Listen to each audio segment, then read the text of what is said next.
Have you ever felt like there's seasons in your life when everything you touch turns to gold?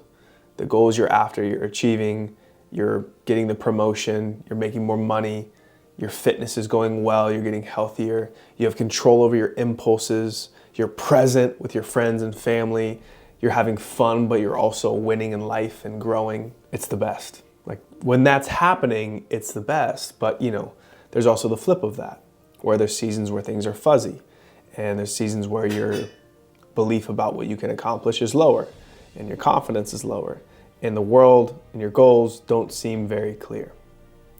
It made me think about this verse in Proverbs that says, "Where there is no vision, the people perish." Now, I've been coaching people for 10 years, and the first thing that we sit down and we do is talk about what the individual wants to accomplish. It is the first question I ask. If there were no limitations to what you could achieve, what would you aim at? And more often than not, people don't have an answer for that question. And if they do, it's very vague and it's very blurry, which tells me most people lack vision. Most people lack clarity on where they like to be. They know they don't like where they are currently, but they have a hard time clearly identifying where they'd like to be in the future. Now, part of my job as a coach is to help them with that. Because if we don't know where we're going, then how are we going to reverse engineer a path to get there? Now, I have this wild theory about why you and me struggle to get really clear on what we want and to speak it outwardly. Lately, it's occurred to me that many people struggle to do this because we just don't feel we're worthy of that goal. We have a vision, it's deep down, it's buried, maybe we don't talk about it, maybe we've never talked about it, or maybe we've only written it down, but it sounds too bold to say out loud. And because of that, we keep it to the chest. And because of that, when we're asked, hey, what would you aim at if there was no limitations to what you could achieve, that version of you that you want to be is so buried and so deep, you have a hard time bringing it out and communicating it. What I want to propose to you with this video is that you will get out of life what you believe you are worth.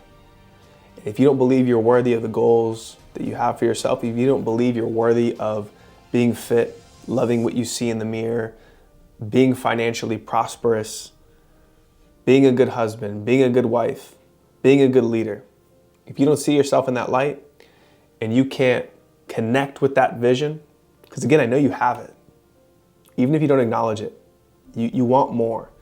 We all do. You have to sort through that one thing, which is, am I worth it? And your answer to that question will be shown in how you show up for your goals, how you show up in your life, how you wake up early, pray, meditate, get clear on what you want, and then take action diligently every single day towards it. This is going to be a transformative year for you, especially if you can lean into that key concept of, hey, let's get clear on what I want. And then let's make the decision by the way that I show up that I'm worth these goals I'm writing down on this piece of paper, because you are. And here's the other thing. It's already yours. You just have to accept it. And one of the things that's been really helpful in me being able to accept some of these grandiose goals I've had in my life and have in my life is that you can't get there alone. You need community, you need support, and you need God. You need God, because He's the one who put that vision in your heart in the first place. So, we can talk about the tactical stuff, and I love talking about the tactical stuff, the systematic approach to getting to where you want to be. I think that's really important, having a clear plan to get where you want to be. But I think even more important is the mindset, the belief. These are things you can't really measure, but you and I both know it exists. It's getting late. I'm going to go to bed. Have a good night.